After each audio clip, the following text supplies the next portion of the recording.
আসসালামু আলাইকুম আমার প্রিয় আপু ভাইয়ারা, আশা করি আপনারা সবাই অনেক অনেক ভালো আছেন। আমিও আলহামদুলিল্লাহ ভালো আছি। অনেক দিন পর ছিমের এইরকম ফুল দেখে মনটা ভরে গেল। এবার আমি ছিম চাষে কিন্তু ব্যর্থ হয়ে গেলাম। কখনো পোকা আর পাখি তো আছেই, আবার কখনো মানুষ, যাই হোক সব মিলিয়ে কিন্তু এবার আমি ছিম চাষে ব্যর্থ হয়েছি। তো সম্ভবত এই কন্যাটায় পাখির চোখে পড়েছিল না, যার কারণে কিন্তু এই ফুলগুলি ফুটতে পেরেছে। তো আলহামদুলিল্লাহ, আল্লাহ আমাকে এত সুন্দর ছিম গাছ দিয়েছে, তো আল্লাহর কাছে হাজারো শুকরিয়া। এই পাশের এই ছিম গাছগুলি মোটামুটি ভালো আছে, আর তার সাথে সাথে পাখিও নষ্ট করেনি, কিছু ছিমও ধরেছে। কিন্তু ওই সাইডের ছিম গাছগুলি একেবারে খারাপ অবস্থা হয়ে গেছে। কী যে ভালো লাগছে আজকে ওদের দেখে, যে অনেক দিন পর আমার একটুকু জায়গায় হলেও একটু ভালো লাগছে। দেখা যায় যে আমার ছাদ বাগানে ছিমের ফুলে পুরো মাচা একদম ভরে থাকতো, ছিমে ভরে থাকতো।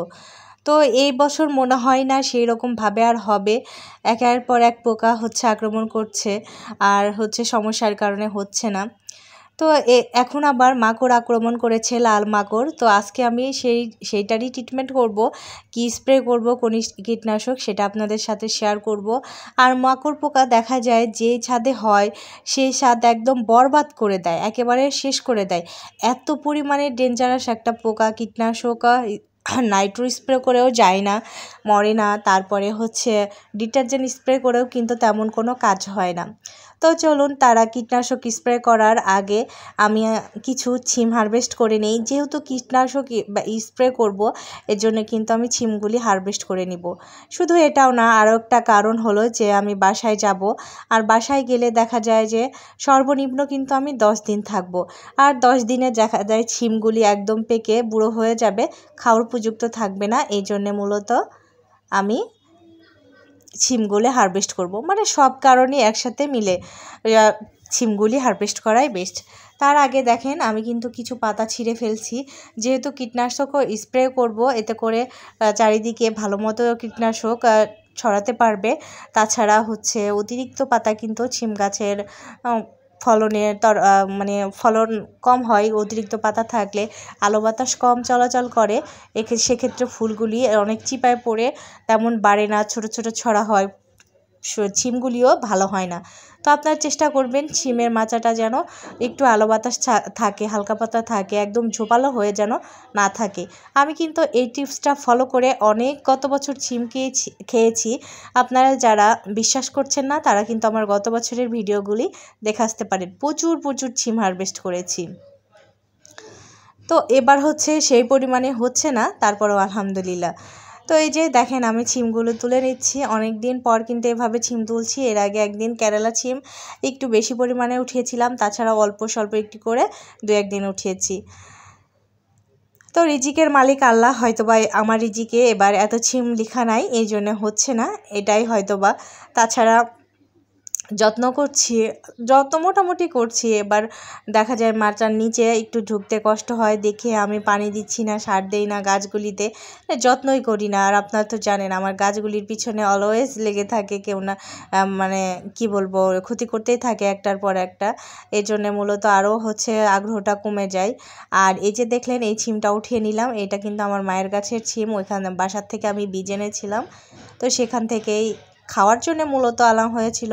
আমার মা যে সিজনের শেষের দিকে ছিমগুলি থাকে, মানে খেতে খেতে বুড়ো হয়ে যায়, শুকিয়ে যায়, সেটা না ফেলে আমার জন্য রেখে দেয়। আমাদের ওইদিকে ছিমের বিচি এভাবে রান্না করে তেমন খায় না, তো এর জন্য রেখে দেয় আমার জন্যে। যখন কেউ আসে কিংবা যায়, তখন সাথে করে আনা হয়। ওটা আমি পানিতে ভিজিয়ে তারপরে ছিলে ওটা রান্না করি, তো একদম টাটকা হয়।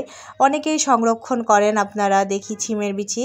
তো যাদের সুযোগ আছে ছিমের বিচি বাসা থেকে আনা, তারা প্লিজ এভাবে শুকনো বিচিটা সংরক্ষণ করবেন, তাহলে কিন্তু ভিজিয়ে রেখে সারা রাত ভিজিয়ে রাখলে একদম তাজা ছিমের বিচির মতো হয়ে যায়।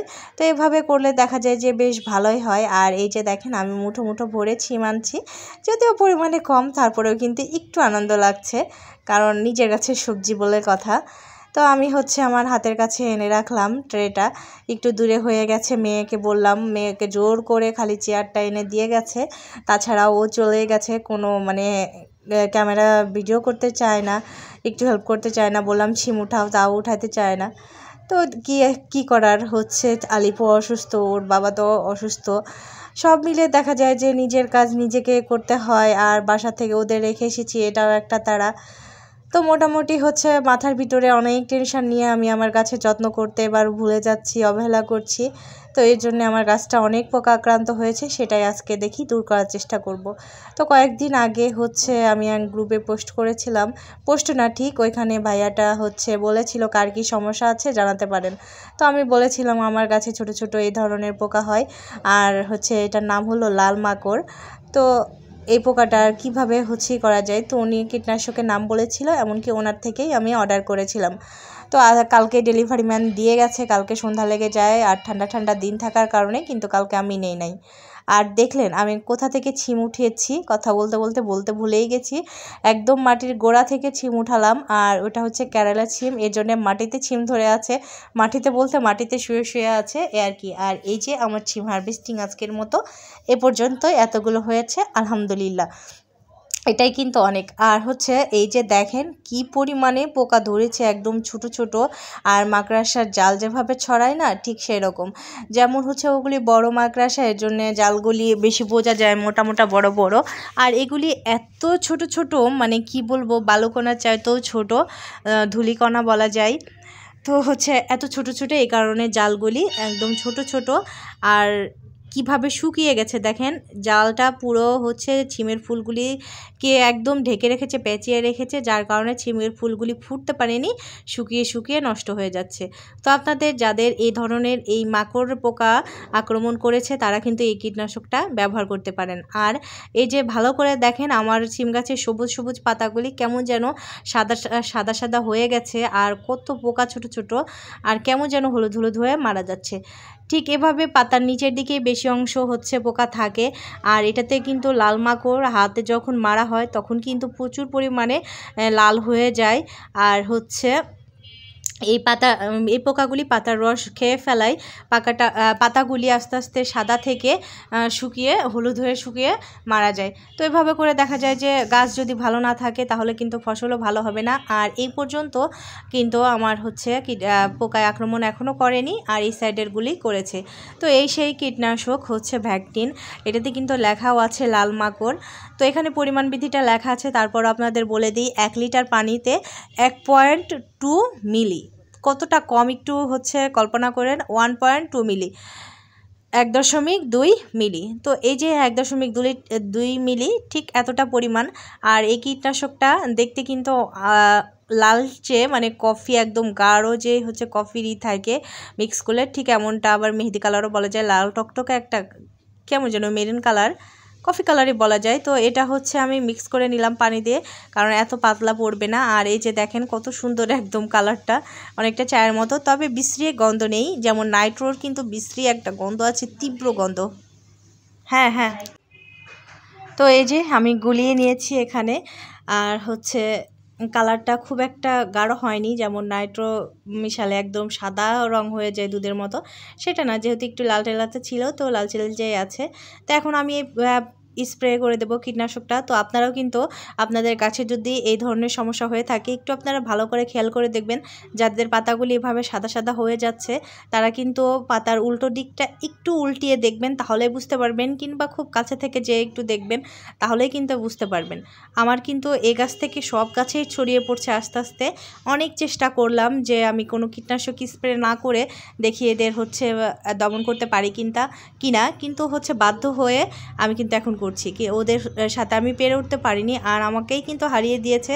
আর এদিকে দেখেন কিন্তু ফলের পরিমাণও অনেক কম, ফুলও অনেক কম, যেহেতু গাছ অসুস্থ দুর্বল, সেক্ষেত্রে ফুল ফল তো আশা করাই যায় না।